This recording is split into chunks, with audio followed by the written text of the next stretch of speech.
할렐루야. 오늘 이 시간에는 브엘세바의 은혜라는 제목으로 오늘 주신 말씀을 함께 전하려고 합니다. 우리는 이 창세기 오늘 말씀을 통해서 이 아브라함을 부르시고 인도하신 하나님께서 그의 아들 이삭을 어떻게 이끌어 가시는지를 보고 있습니다.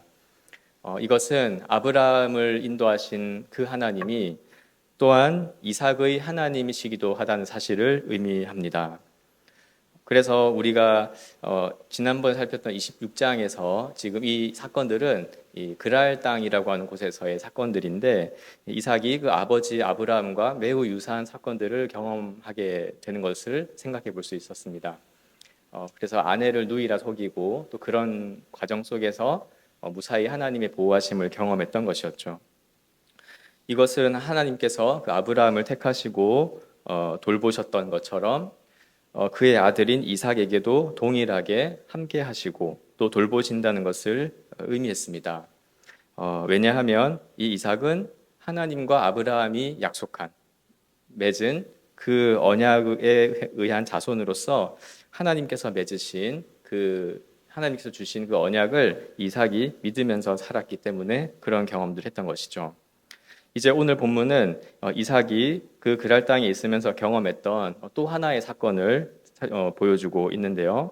먼저 본문 내용을 좀 살펴보면 12절에 이 이삭이 이제 이 그랄 땅이죠. 그랄 땅에서 농사를 했는데 100배의 소출을, 그러니까 굉장히 수학적으로 100배라고 하면 굉장히 많을 테고 또 이렇게 문학적으로 굉장히 많은 소출을 이제 얻었다라고 이제 볼 수도 있겠습니다. 그래서 100배의 소출을 얻어서 점점 창대하고 또 왕성해져서 마침내 그 아주 큰 부자가 되었다는 것을 우리에게 말해주고 있습니다.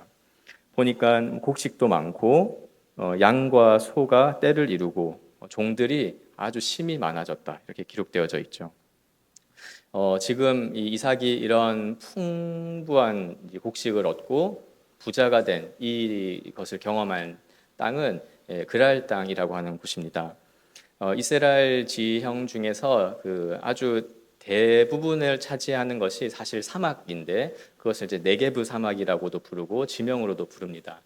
그랄은 그 남쪽에 있는 아주 넓은 그 사막에 속하는 그런 척박한 땅이고, 현재 도시로 본다면 이제 팔레스타인 땅의 그 가자 지구로 알려져 있는 그 근방의 땅으로 이제 이해를 하고 있습니다. 그런데 이제 26장 1절에 보면은 이삭이 이 땅을 간 이유는 이제 흉년이 계속 들어가지고 옮겨진 그런 상황이었고, 그런 흉년인데다가 본래 이 그랄 땅은 예전에 아브라함이 애굽에 갔었던 거랑은 좀 다르게 원래 척박한 사막 땅이고, 다른 땅들에 비해서 이렇게 많은 소출이 나는 그런 땅은 아니었습니다. 그런 것을 생각했을 때 지금 이삭이 100배의 소출을 얻고 또 그랄 땅에 있는 사람들보다 굉장히 이제 부요하게 된, 거부가 된 것은 사실 이해할 수 없는 하나님의 축복 외에는 설명할 길이 없는 것 같습니다. 그렇게 이삭이 이런 복을 누렸는데 그런 이삭에게 어려움이 찾아오게 됩니다. 14절 하반절에 보니까 이제 블레셋 사람들이 그런 이삭을 보고 이제 그것을 미워하게 되는 것이죠. 그리하여서 그들이 어떻게 했냐니까 아브라함 시대 때 팠던 그 우물을 메꾸고, 그리고 블레셋 땅의 그 왕인 아비멜렉은 이제 이삭을 찾아와서 이삭에게 이제 이 땅을 거류하지 말고 나가라고 떠나 보내었습니다. 이런 척박한 사막이기 때문에 물이 풍부한 저희 한반도 같은 지형과 좀 다르게 이제 저희는 보통 시골 같은 데 어릴 때 보면 집집마다 우물이 있고 혹은 지하수가 있고 이런 지형이지만, 지금 이 가나안 땅은 그 사막 속에서 그 우물 하나가 파질 때 그 우물을 중심으로 사람들이 살고 도시가 생겨나고 생존할 수 있는 그런 상황인 걸 고려해 본다면, 그 귀한 우물을 다시 흙으로 메꾸고 이렇게 막는다는 것은 정말로 아예 이 땅에서 살지 못하게, 생존하지 못하게 막는 굉장히 이제 강력한 이 의사 표현이라고 할 수가 있겠습니다. 그리고 16절에서 아비멜렉은 이렇게 이야기를 하죠. 내가 우리보다 크게 강성해졌다. 그러니까 우리를 떠나라 이렇게 표현합니다.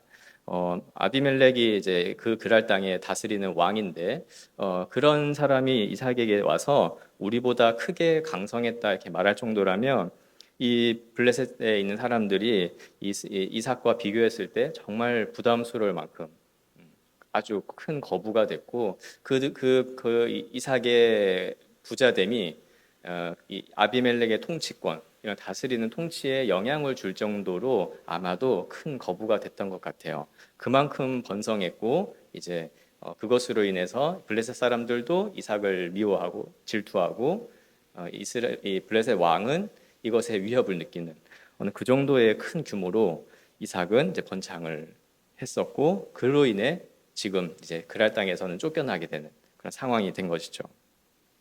이에 이삭이 어떻게 했을까요? 17절을 보니까 이삭이 이제 그곳을 떠납니다. 그래서 잠깐 흉년 때문에 피하고자 했던 땅이었지만 이제 그랄 골짜기로 떠나서 아마도 이제 그랄 골짜기라고 돼 있으니까 그랄 땅의 어떤 중심 지역보다는 좀 먼 곳이고 조금 더 이제 쫓아낼 만한 그런 땅이었던 것 같아요. 그곳으로 이동을 했는데 이삭은 다시 그곳에서 수고하여서 우물을 팝니다. 그리고 그 우물을 이제 다시 아버지가 불렀던 이름인 이제 부엘세바라고 불렀겠죠. 본문에는 부엘세바란 단어라고 쓰여있지 않지만 이제 창세기 21장에서 아브라함이 그 땅 아비멜렉의 땅에서 아비멜렉과 언약을 약속을 맺고 그 이름 지었던 이름이 이제 부엘세바라는 우물이었습니다. 심지어 19절을 보니까 이제 수고해서 우물을 팔 때 샘의 근원을 얻었다고도 이야기해요. 이삭은 이제 어찌 보면 쫓겨나는 상황이었는데 그곳에서도 우물을 발견했고 샘의 근원이니까 물이 나오는 아예 이 시작점 그것을 발견함으로써 이제 하나님께서 참 이런 은혜들을 계속 주시는 것 같습니다. 그런데 이제 그랄에 있는 목자들이 그런 이삭을 찾아와서 이삭의 목자들과 다투었고 이삭이 수고하여서 판 그 우물들을 뺏어가기 시작합니다. 빼앗긴 우물, 다툼을 통해서 빼앗긴 우물이라고 하여서 그 이름을 각각 에색, 신나라고 붙였다고 합니다. 이제 히브리어를 잘 모르지만 이것이 이제 다툼, 싸움 이런 의미라고 성경은 말을 하고 있죠. 아무리 이삭이라고 해도 손쉽게 그냥 삽을 탁 뜨면은 우물이 나오는 건 아니었을 겁니다. 그 사막에서 우물을 판다는 거는 아주 깊이 아주 수고하여서 우물을 파야지 이제 발견할 수 있는 것인데 그것을 빼앗기고 또 우물이라고 하는 것은 이 네게브 사막 지역에서 삶에 있어서 너무 중요한 요소인데 이것을 뺏기고 쫓겨나는 그런 일들을 이삭이 연이어서 경험했던 것이죠. 그렇게 계속 뺏기다가 이제 22절에 보니까 거기서 또 옮겨서 다른 우물을 팠는데 그때 세 번째 본문에 의하면 세 번째 우물에서는 그랄 목자들이 싸움을 걸어오지 않았고 그래서 그 이름을 르호봇 그러니까 넓은 장소란 뜻이래요. 그래서 이 르호봇이라고 이름을 짓고 여기에서 하나님께 영광을 돌렸다고 말씀을 기록하고 있습니다. 이삭은 이 과정을 통해서 보면은 이렇게 힘든 상황에서도 어찌 보면 억울한 상황이죠. 이해할 수 없는 복을 받았지만 또 한편으로는 이해할 수 없는 그런 억울한 상황에서도 이삭이 힘들어하거나 다시 우물을 파는 것에 대한 어떤 부담이라든지 그런 것들은 전혀 기록되어져 있지 않고 그저 묵묵히 가라고 하면은 가고 거기 가서 우물을 파고 또 그랄 땅 사람들이 그 우물을 뺏어가면은 다시 이제 자신의 목자들과 함께 찾으러 가는 게 아니라 다시 또 이동해서 또 우물을 파고 그렇게 하면서 마치 이삭은 아무 일 없는 것처럼 이렇게 평안하게 유지하면서 이동을 하는 것처럼 보입니다. 그리고 그것을 우리가 알 수 있는 이 단서는 그 22절의 마지막 우물에 이름을 붙일 때였어요. 그러니까 르호봇. 그리고 그 이름 뜻 자체는 넓은 지역이란 뜻인데 이때 이삭이 하나님에 대한 이 신앙 고백을 하죠. 22절에 보면 이르되 이제는 여호와께서 우리를 위하여 넓게 하셨으니 이 땅에서 우리가 번성하리로다 이렇게 고백을 하게 됩니다. 그래서 이삭은 자신이 그랄 땅에 와서 경험했던 것들, 또 우물을 뺏기고 다시 파고 하는 이 모든 과정들을 어떻게 이해하냐니까, 하나님께서 계속 우리에게 이 넓은 지역을 주신 것이구나. 하나님께서 이 모든 과정을 인도해 가신 거구나라고 자신의 삶을, 또 그랄 땅에서의 그 수고와 고생을 이렇게 하나님의 은혜로 해석하고 고백했던 것입니다. 그리고 나서 마침내 이삭은 이제 아까 이름을 붙였던 그 브엘세바로 와서 있었는데, 그때 24절에 보니까 여호와께서 그때 이제 나타나세요. 그리고 이삭에게 축복을 합니다. 나는 너의 아버지 아브라함의 하나님이 두려워하지 말라. 똑같이 아브라함에게 나타나셨을 때와 똑같은 말씀을 하시고, 그리고 아브라함을 위하여 내가 너와 함께 있겠다. 그리고 너에게 복을 주겠다. 그래서 너의 자손이 번성하게 될 것이다 라고 하는 아브라함에게 주셨던 그 약속을 똑같이 이삭에게도 들려주심으로써 하나님은 자신의 함께 하심을, 또 자신의 인도하심을 이삭에게 나타내셨고, 이에 이삭은 그곳에 제단을 쌓고 하나님을 예배했다는 것이죠. 예배하고 여호와의 이름을 불렀습니다. 그래서 이제 거기서도 우물을 파서 지냈다라는 것이 오늘의 말씀입니다. 오늘 이제 우리가 이 말씀을 함께 잠깐 살펴보면서 이삭이 이제 이 그랄 땅 중심부에 있다가 이제 브엘세바라고 하는 이 역사적인 장소, 그러니까 한 이스라엘 아브라함의 가문에 있어서는 굉장히 이제 역사적인 장소인 이 브엘세바로 이동하는 과정을 보여주는데요. 그것을 통해서 이렇게 하나님이 주신 그 은혜를 믿고 그것을 깊이 신뢰하고 하나님이 주시는 평안 가운데 있는 이삭의 삶을 우리는 볼 수 있는 것 같습니다. 이 말씀을 생각하면서 여러 가지 하나님의 말씀을 통해 우리에게 주시는 메시지와 은혜들이 있겠지만, 저는 오늘 이 말씀을 통하여 여기에서 하나님이 우리 가운데 특별히 그의 구원을 받는 자신의 백성들, 이 언약 백성들에게 주시는 그 은혜를 세 가지 정도로 좀 정리하여서 함께 말씀을 더 묵상하고자 합니다. 첫째로 우리가 생각해 볼 수 있는 하나님의 은혜는 그 언약 백성을 창대하고 번성하게 하시는 은혜라고 할 수 있겠습니다. 우리 11절과 13절에서 살펴봤듯이 하나님은 이삭에게 복을 주셔서 그가 거부가 되게 하셨습니다. 100배의 수확을 얻고 심지어 그랄 사람들, 그 원래 원주민이고 이삭은 이제 거류민, 그냥 지나가는 그 이방인인데도 원주민들이 시기할 만큼 큰 복을 주셔서 창대하게 하시는 이런 은혜를 먼저 이삭에게 베푸셨음을 우리가 주목했으면 좋겠습니다. 그런데 이것은 단순히 하나님께서 자기 택한 백성을 부자가 되게 해주신다라는 의미로만 본다면 우리는 하나님의 이 구원의 은혜에 대해서 오해할 수도 있습니다. 이것은 우리가 전체 이야기를 살펴본 것처럼 또 마지막에 이삭에게 나타나셔서 아브라함에게 하셨던 말씀과 똑같은 말씀을 하시는 하나님의 모습을 보면서 우리는 이 복이 무엇인지를 더 생각해 볼 수 있겠는데요. 그것은 하나님께서 지금 이 이삭을 부자가 되게 하신, 거부가 되게 하신 것은 아브라함에게 주셨던 약속과 관련돼 있다는 것입니다. 즉 아브라함과 맺은 그 언약 안에서 이삭이 많은 부를 얻고 그 창대해지고 번성해진다는 것이 어떤 의미인지를 생각할 수 있는 것이죠. 하나님과 아브라함과의 약속 안에서는 적어도 이 창대하게 되고 왕성해지고 또 부자가 된다는 이 모든 것은 실제로 이 땅에서 거부가 되고 부자가 된다는 것이기도 했지만, 동시에 그것은 우리가 일반적으로 모든 사람들이 생각하는 그런 세속적인 부자가 된다는 것이 아니라 하나님과의 약속, 하나님과의 그 언약 관계에서 부자가 된다는 것이에요. 그래서 단순히 경제적으로 큰 부를 이룬다는 의미라기보다는 이 구약 시대 특히 아브라함의 이 후손들에게 부자가 되고 자손을 많이 낳고 나라가 일어선다, 이런 것들은 다 하나님의 구원과 관련되어 있는 의미입니다. 그래서 오늘 우리의 언어로 좀 표현한다면 하나님이 이제 구원하실 것이다, 하나님의 나라로 다시 들어오게 하실 것이다 라는 의미가 같이 이렇게 섞여져 있는 그런 의미로 이해할 수 있습니다.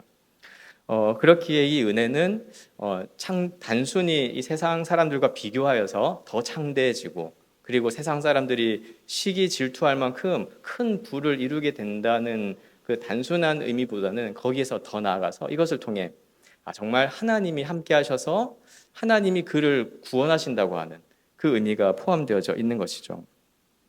이것을 오늘 우리에게 좀 생각해 본다면, 우리가 예수님을 믿고 구원받고 거듭나서 이제 교회로 타게 되었을 때, 실제로 우리가 어떤 경제적인 부를 얻는다든지 이것이 모든 사람에게 적용되지는 않죠. 그러나 어떻습니까? 우리는 이 하나님께서 아브라함에게 주셨던 이 약속을 따라서 예수 그리스도를 우리 가운데 보내주셨고, 예수 그리스도의 십자가를 믿는 우리 모두 누구든지를 하나님의 구속 가운데 들어오게 하시고 구원하시는 복을 주셨음을 우리는 알고 있습니다.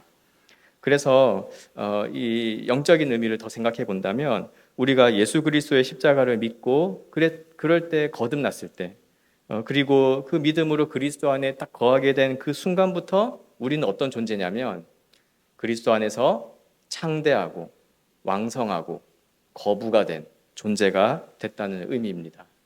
그래서 예수 그리스도 안에서 이제 부자가 되었다라는 의미죠.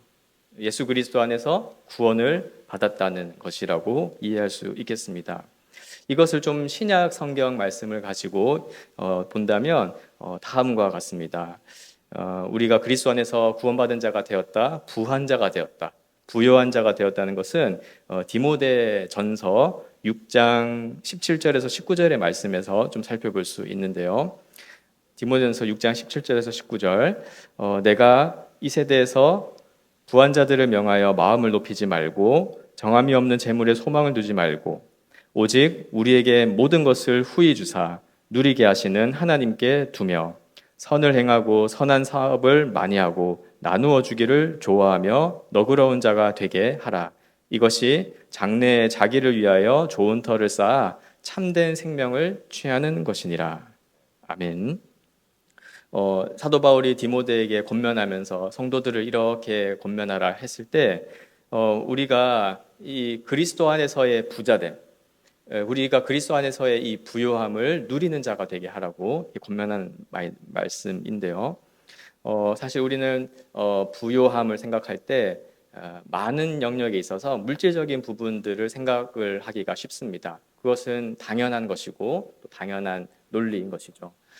그러나 성경은 물론 우리가 수고하여 애쓰고 그래서 이렇게 부한 것을 바라고 또 그것을 이렇게 우리의 자산들을 쌓아가는 것에 대해서 부정하지 않지만, 그러나 두 가지를 말씀하고 있는 것인데, 먼저는 그리스도 안에 있는 자가 이미 부요한 자라는 사실인 것과 이것을 꼭 믿어야 할 것과 동시에 우리가 그런 부요한 자가 되었기에 그리스도 안에서 거부가 되었기에 이제 우리의 삶을 부를 쌓는 것에 두지 않고 그것을 통하여서 정말 선한 사업을, 우리의 모든 부요함은 하나님께 있음을 믿고 거기에 우리의 모든 초점을 두고 이 땅 가운데 선하게 살아가라고 하는 말씀을 주시는 것입니다.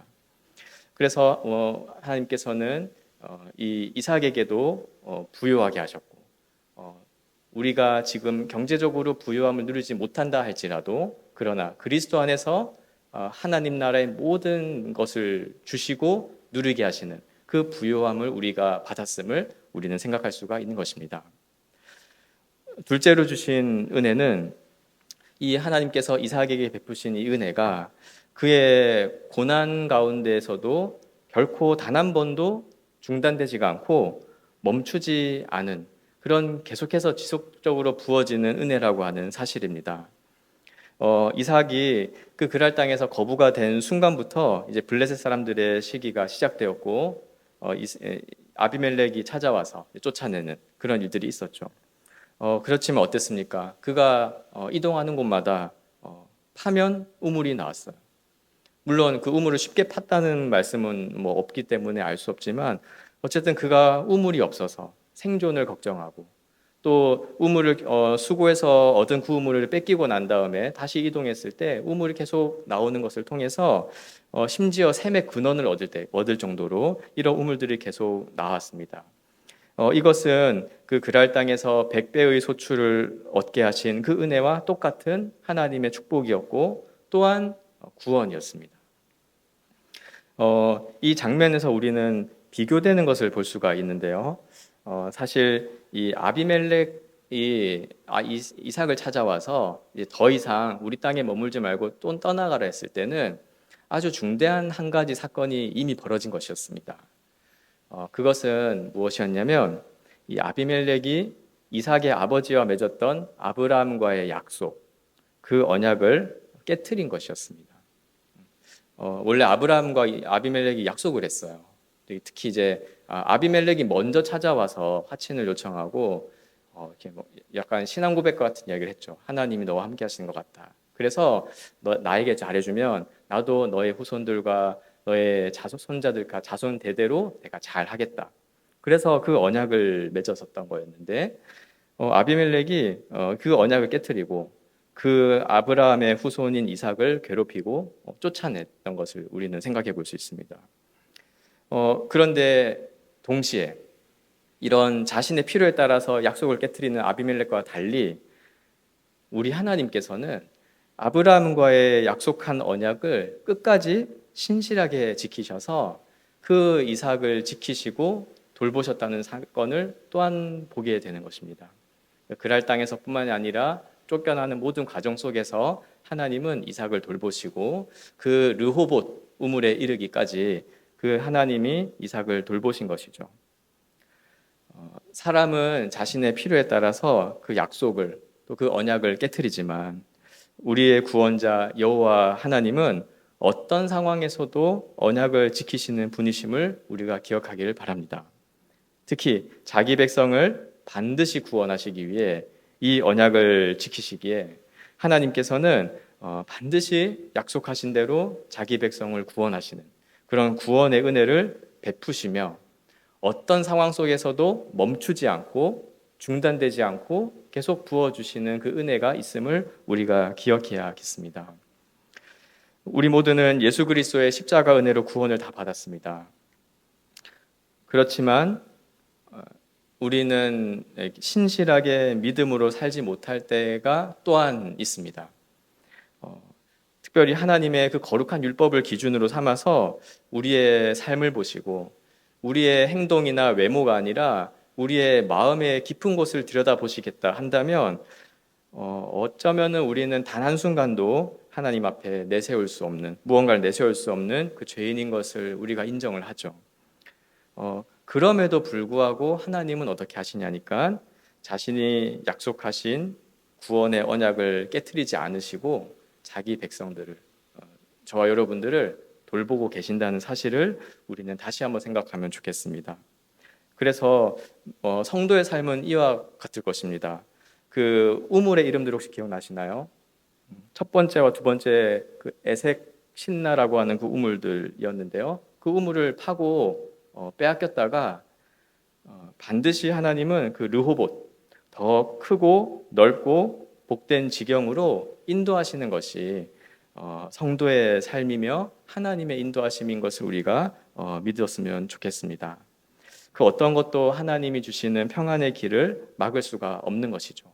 그래서 어쩌면 우리의 삶이 어떻게 평가되어질지 또 어떻게 우리 스스로가 우리의 삶을 해석할지는 각자 저마다의 삶의 정황에 따라 다를 수 있겠지만 오늘 말씀을 통해 우리 모두가 믿을 수 있는 것은 아마도 우리의 삶은 이렇게 에색이나 신나라는 우물을 팔고 빼앗기는 그런 고통 속에 있다 할지라도 하나님의 신실하심에 의해서 반드시 그 르호봇 그리고 더 나아가서는 브엘세바에 이르는 그런 삶이 우리 모두의 삶이라는 사실을 우리는 다시 한번 기억할 수 있겠습니다.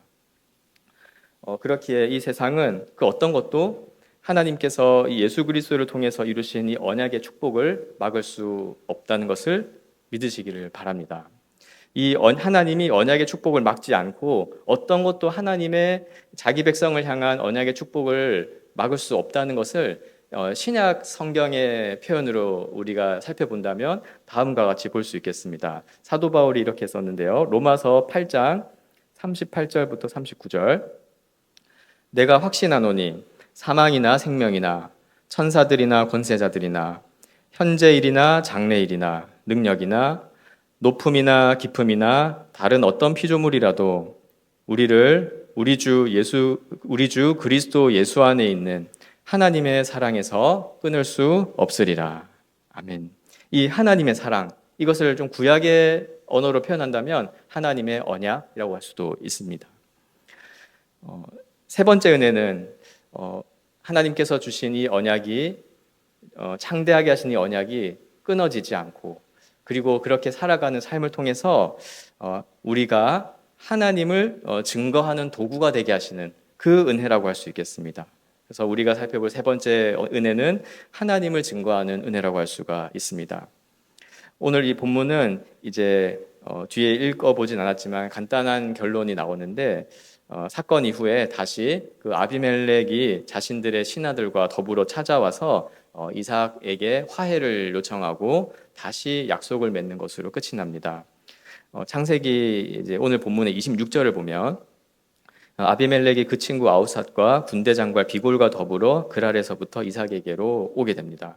그리고 28절에서 이런 이야기를 하는데, 그들이 여호와께서 너와 함께 계심을 우리가 분명히 보았으므로 우리의 사이 곧 우리와 너 사이에 맹세하여 너와 계약을 맺으리라 말하였노라, 이렇게 기록하고 있죠. 이들은 이제 찾아와서 굉장히 놀라운 어떤 고백을 하는데요. 이제 물론 미안하다는 이야기를 하는 거겠죠. 그런데 그 고백 속에서 이삭이 그 모두가 흉년으로 고생하는 동안에도 번성하고, 또 시기와 다툼을 당하고 쫓겨나는데도 평안을 누리고, 또 그곳에서 우물을 파고 또 쫓겨나면 또 우물을 파는 그런 모습을 보면서 이들이 무슨 고백을 하냐니까, 여호와 하나님이 이삭과도 함께 하신다는 것을 깨닫게 됐다고 고백한 거예요. 사실 여기 비골 장관이나 아비멜렉은 몇 해 전에 아브라함에게 이런 말을 한 적이 있는 사람이죠. 아브라함을 보고 여호와 하나님이 함께하는 것 같다. 근데 이들이 이제 깨달은 거예요. 그 아브라함의 아들 이삭에게도 아브라함의 하나님이 함께하신다는 것을 깨닫게 된 거죠. 그리고 나서 이제 다시 화평의 계약을 맺자고 요청했는데, 이삭은 놀랍게도 거절하거나 혹은 과거 일을 묻지 않고 오히려 그 요청을 수락하고, 나중에 본문을 보면 잔치를 베풀어서 이 아비멜렉과 신하들이 되게 평안한 마음으로 돌아가게 합니다. 정말로 그 이삭은 이 모든 과정 속에서 어떤 악감정이라든지 보복하고자 하는 그런 마음이 없었던 것 같아요. 정말 다시 와서 아무렇지 않게 평안한 언약을 맺고 돌려보내는 그런 것으로 끝이 납니다. 이것을 통해서 이삭은 이제 되게 중요한 역할을 하나 하게 되는데, 믿지 않는 이 아비멜렉과 그 그랄 땅의 백성들을 대표하는 신하들로 하여금 여호와 하나님이 계시고 그 하나님께서 약속하신 대로 그 약속의 자손들을, 그 백성들을 돌보시고 함께 하신다는 것을 증거하는 그런 역할을 한 것이죠. 이삭이 이것을 계획한 것도 아니었고, 또 이렇게 이동하면서 우물을 파면서 내가 이거 증거하겠다 이런 계획은 아마 없었던 것 같아요. 자연스럽게 언약을 믿고 하나님을 믿고 살았던 삶이었는데, 그런 삶이 자연스럽게 이 아비멜렉과 그 그랄 땅의 이방인들에게 여호와 하나님에 대해 증거하는 그런 도구가 된 것이죠. 어쩌면 하나님께서는 하나님의 백성들, 곧 저 여러분, 이 우리의 삶도 마찬가지로 인도하시는 것 같기도 합니다. 특별히 믿음을 가지고 살아가는 이 삶이 다양한 고난을 겪고 또 오해도 받고 또 이 세상의 기준에서는 굉장한 불편함들을 겪으면서 사는 삶의 양상이 있는데도 어쩌면 하나님은 이 오늘 본문의 이삭과 같은 삶으로 우리의 모든 신앙의 삶을 인도하는 것일지도 모르겠습니다. 그것은 모든 사람들이 다들 부러워하는 성공 혹은 승승장구하는 모습들, 이런 것이 아니라 고난 중에도 이 하나님의 구원하심을 믿고 그 하나님께 기대어 평안하게 살아가는 그 모습을 통해 또 그 모습이야말로 이 주변 사람들, 우리의 주변 사람들로 하여금 구원의 하나님과 그의 나라에 관한 관심을 갖게 만드는 것이 아닌가 생각을 하게 됩니다. 우리가 최선을 다해 힘써 성공을 이루어내는 삶은 사실 우리 신자들뿐만 아니라 믿지 않는 사람들도 할 수 있는 것이죠. 어쩌면 그런 케이스를 따지면 더 많은 성공들을 믿지 않는 사람들도 힘써 이루는 것들을 보게 됩니다. 하지만 보통 사람들이 자신의 인생에서 이해가 잘 안 되는 그런 고난이 있을지라도 고난 중에도 평안한 삶을 살아가는 것, 이것은 사람들로 하여금 도저히 이해할 수도 없고 또 세상의 사람들은 그렇게 살고 싶어도 흉내도 낼 수 없는 그런 초월적인 모습이기 때문에 이 고난 가운데 평안하게 살아가는 이 모습이야말로 어떤 성공이나 어떤 그 승승장구하는 모습과 너무 대비되어져서 여기에 어떤 무언가가 있다. 특별히 여기에 저들에게는 하나님이 함께 하시는 것, 그 눈에 안 보이는 그 하나님이 진짜 있는 것이 아닌가라고 생각하게 만드는 자극이 된다는 것이죠. 그리고 성경은 우리가 그런 삶을 살아갈 때 반드시 우리 주변의 사람들이 우리에게 질문을 한다고 이야기해요. 어떻게 그런 인생을 살게 되었습니까? 어떻게 그런 대단한 생각을 품고 하루하루를 살아갈 수 있습니까? 라고 묻는다는 것이죠. 그럴 때 우리는 어떻게 합니까? 예수 그리스도를 말하고 또 그리스도를 증거하는 그런 은혜를 누리게 되겠죠. 또 이것을 우리는 믿고 기대하면서 또 준비하면서 살아가는 삶을 살아야 할 것입니다. 그래서 베드로 사도가 이 말씀을 했는데요. 베드로전서 3장 15절 너희 마음에 그리스도를 주로 삼아 거룩하게 살고 너희 속에 있는 소망에 관한 그 이유를 묻는 사람이 있다는 거예요. 그래서 너희 속에 있는 소망에 관한 이유를 묻는 자에게는 대답할 것을 항상 준비하고 그것을 말할 때에는 온유하고 또 두려움, 그러니까 하나님을 경외하는 마음으로 이렇게 하라, 이런 말씀을 우리에게 줬습니다. 그래서 이 하나님께서 주시는 이 은혜는 하나님이 직접 우리를 구원하시고 또 고난 가운데 있는 우리를 돌보시는 은혜도 있지만 그것을 믿고 또 신실하게 믿음을 다해 하나님 의지에 살아가는 또 우리의 삶을 통해서 하나님은 이 하나님 자신의 구원을 증거하는 은혜도 더하여 주신다는 사실을 오늘 우리는 살펴볼 수 있는 것 같습니다. 말씀을 맺습니다. 우리는 이 그랄 땅에서 브엘세바로 이동하는 이삭의 이 여정을 통해서 이 하나님의 세 가지 은혜를 한번 살펴보았습니다. 첫째로 하나님은 그리스도 안에서 우리를 구원하심으로 정말 부요함을 얻게 하시는 은혜를 베푸신 것입니다. 그리스도 안에서 구원받음으로 우리는 창대해졌고 번성해진 것임을 믿으시길 바랍니다. 둘째로 하나님은 그리스도 안에서 우리의 이 구원을 끝까지 지키고 보증하시며 지켜주시는 그런 은혜를 베푸셨습니다. 우리의 어떤 고난 중에도 심지어 우리의 실패와 불성실함과 또 우리의 완악한 죄성에도 불구하고 하나님이 변하지 않으심으로써 변치 않고 이 구원의 길로 우리를 인도해 주신다는 사실을 믿고 의지하시기를 바랍니다.